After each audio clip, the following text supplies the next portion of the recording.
గణేశాయ నమ, గాయత్రీదేవ్య నమ, మహాసరస్వతి నమ, మాతాపితృభ్య నమ.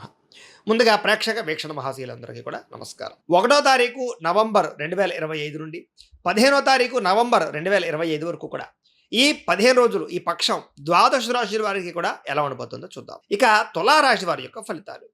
అయితే ఈ పక్షంలో మీ గోచార గ్రహగతులు చూసుకున్నట్లయితే కనుక కొంచెం ఇబ్బందికరమైన వాతావరణం కనపడుతుంది, అనుకూలత తక్కువగా కనపడుతుంది. కాబట్టి చాలా జాగ్రత్తలు తీసుకోవాలి. ముఖ్యంగా ఏంటంటే కనుక చాలామంది మీ కూడా ఉండే వాళ్ళే మిమ్మల్ని మోసం చేసే అవకాశాలు ఉన్నాయి. ముఖ్యంగా మిత్రులు శత్రువులు తయారవడము, నమ్మక ద్రోహాలు, నష్టాలు, లేదా డబ్బులు తీసుకుని వెనక్కి ఇవ్వకపోవడాలు, లేదా మిమ్మల్ని వాడుకుని వదిలేయడాలు, లేదా స్త్రీలు అయితే కనుక కొంతమంది వ్యక్తులు మిమ్మల్ని అనేక రకాలుగా వాడుకోవడానికి ప్రయత్నాలు చేయడాలు కనపడుతున్నాయి. కాబట్టి చాలా జాగ్రత్తగా ఉండండి. కొంతమంది బ్లాక్మెయిల్స్ గురయ్యే అవకాశాలు కనపడుతున్నాయి, జాగ్రత్త. ఇక ఆర్థిక పరిస్థితి చూసుకున్నట్లయితే కనుక డబ్బులు వచ్చినా కూడా నిలబడే పరిస్థితి కనపడలేదు. విపరీతంగా ఖర్చులు కనపడుతున్నాయి. ఇంట్లో ఖర్చులు, బయట ఖర్చులు, రకరకాల ఖర్చులు, తట్టుకోలేని ఖర్చులు పెరిగిపోవడము, ఈఎంఐలు కట్టలేకపోవడము, లేదా ఫైనాన్స్ పరంగా ఇబ్బందులు, రుణాలు చేయవలసి రావడం లాంటివి ఎక్కువగా కనపడుతున్నాయి, జాగ్రత్త. అనవసరమైన వస్తువులు కొనడానికి, లేనిపోయిన వ్యామోహాలకి ఎక్కువ డబ్బులు ఖర్చు పెట్టడం మాత్రం ఈ 15 రోజులు మంచిది కాదు. ఇక మిత్రులతో వివాదాలు ఎక్కువైపోయే అవకాశం ఉంది, కాబట్టి జాగ్రత్త. ప్రయాణాల్లో కూడా కంగారు ప్రయాణాలు, తొందరపాటు ప్రయాణాలు, రకరకాల బీభత్సాలు చేసేయడం మంచిది కాదు, చాలా జాగ్రత్తగా వ్యవహరించండి. అలాగే కొంతమందితో నిర్మోహమాటంగా మాట్లాడడం వల్ల కూడా ఇబ్బందులు కనపడుతున్నాయి, జాగ్రత్త. క్రయ విక్రయాల్లోనూ రాతకోత వ్యవహారాల్లో ఇబ్బందులు కనపడుతున్నాయి, జాగ్రత్త. కొంతమంది తీయని మాటలతోటి మిమ్మల్ని మోసం చేయడానికి ప్రయత్నం చేస్తూ ఉంటారు, అలాంటి వాళ్ళతో ఇంకా జాగ్రత్తగా ఉండాలి. అలాగే మానసిక వేదనకి లేదా వేధింపులకి గురయ్యే పరిస్థితులు కనపడుతున్నాయి. అలాగే అధిక శత్రువులు పెరిగే అవకాశం కనపడుతుంది, కాబట్టి ఎవరిని నమ్మడానికి ప్రయత్నం చేయడం మంచిది కాదు. ఇక వచ్చిన ఆదాయాన్ని దృష్టిలో పెట్టుకుని ఖర్చు పెట్టాలి తప్ప లేనిపోయిన ఖర్చుల జోలికి వెళ్ళినట్లయితే విపరీతంగా నష్టపోతారు. అనవసరమైన ఆన్లైన్ షాపింగ్లు, రకరకాల షాపింగ్లు, బయట ఏది పడితే అది కొనేయడాలు మాత్రం మంచిది కాదు. అలాగే ఆరోగ్యపరమైనటువంటి ఇబ్బందులు కనపడుతున్నాయి, కాబట్టి ప్రతి చిన్న చిన్న సమస్యని కూడా పట్టించుకోవడానికి ప్రయత్నం చేయండి. లేదా చిన్న అనారోగ్య సమస్య కదా అని వదిలేస్తే అది పెద్దదైపోతుంది. కాబట్టి ఏదైనా టెస్టింగ్లు, స్కానింగ్లు చేసుకోవడమో, లేకపోతే డాక్టర్ దగ్గర పరీక్షలు చేయించుకోవడమో మంచిది. దీర్ఘకాలిక రోగాల వారు చాలా జాగ్రత్తగా ఉండాలి. శస్త్రచికిత్స అవకాశాలు, ప్రమాదాలు ఎక్కువ కనపడుతున్నాయి, చాలా జాగ్రత్త. వాహనాలు నడిపేటప్పుడు ఇంకా జాగ్రత్త. వ్యసన పరులు వ్యసనాలు మానేయాలి, లేకపోతే చాలా ఇబ్బందులు పడిపోతారు ఈ 15 రోజుల్లోనూ కూడా. ఇక పెట్టుబడులు తగ్గ లాభాలు లేకపోవడము, అనుకున్నంత ఎదుగుదల లేకపోవడం మిమ్మల్ని కొంచెం నిస్సత్తుగా కనపడుతోందని చెప్పొచ్చు, నిస్పృహ కనపడుతోంది, జాగ్రత్తగా మనోధైర్యం తెచ్చుకోవాలి.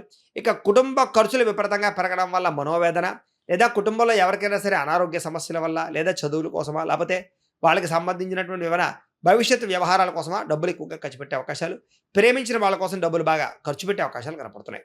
ఇక రుణ బాధల వల్ల మనశ్శాంతి లేకపోవడము, అలాగే నిరుద్యోగులకి బాగా ప్రయత్నం చేస్తే తప్ప సరైన ఉద్యోగ అవకాశాలు రాకపోవడము కనపడుతున్నాయి. ప్రభుత్వ ఉద్యోగులందరూ కూడా పని ఒత్తిడి విపరీతంగా పెరిగిపోయి స్ట్రెస్ బాగా పెరిగిపోయే అవకాశం ఉంది, జాగ్రత్తగా ఉండాలి. ఇక ప్రైవేటు ఉద్యోగస్తులందరూ కూడా సరైన ఎదుగుదల లేకపోవడము, మానసిక అశాంతి, విపరీతమైన స్ట్రెస్ కనపడుతుంది, ఉద్యోగపరంగా ఇబ్బందులు కనపడుతున్నాయి, అధికారులతో జాగ్రత్తగా ఉండాలి. ఇక అనవసరమైన శారీరక వ్యామోహాలు, కోరికలు, ఏది పడితే అది తినడాలు, ఎవరు పడితే వాళ్ళతో రిలేషన్ పెట్టుకోవడాలు, ఇలాంటివన్నీ కూడా మీకు మంచిది కాదు. ముఖ్యంగా వ్యసనాలు దూరంగా ఉండండి. వివాహేతర సంబంధాలకి, బెట్టింగ్లకి, స్కామ్లకి దూరంగా ఉండాలి. షేర్ మార్కెట్లో ట్రేడింగ్లకి డబ్బులు పెట్టడం మాత్రం మంచిది కాదు. డబ్బులు అప్పులు ఇవ్వడాలు, అరువులు ఇవ్వడాలు కూడా మంచిది కాదు.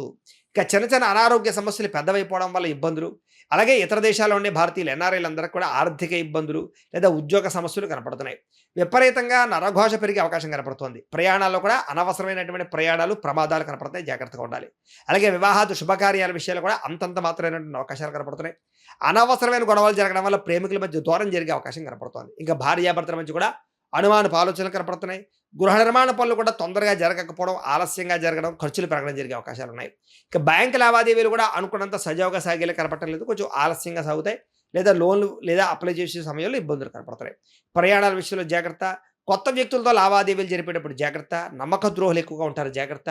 ప్రేమ వ్యవహారాలు పెద్దగా ఫలించేలా కనపడలేదు, కాబట్టి ఎవరైనా ప్రపోజ్ చేసేటప్పుడు కొంచెం వాయిదా వేసుకోవడం మంచిది. ఇక విద్యార్థులు కూడా మీలో చక్కని టాలెంట్, ప్రతిభా, స్కిల్స్ ఉన్నా కూడా అవి వ్యక్తపరచలేకపోవడము, లేదా వాటి వల్ల సరైన ప్రయోజనం లేకపోవడము, అనుకున్నంత స్థాయిలో మీరు గోల్స్ రీచ్ అవ్వలేకపోవడము, కాన్సన్ట్రేషన్ దెబ్బతినే పరిస్థితులు కనపడుతున్నాయి. ఇక ఉద్యోగస్తులకి అతి కష్టం మీద ప్రమోషన్లు కనపడుతున్నాయి తప్ప పెద్ద విశేషంగా లేదు. స్త్రీలకు కూడా అసహనము, భర్తతో విభేదాలు, విరక్తి ఆలోచనలు, ఇంట్లో మెంటల్ స్ట్రెస్, ఒత్తిడి, కుటుంబ సమస్యలు పెరిగిపోయే అవకాశాలు ఉన్నాయి.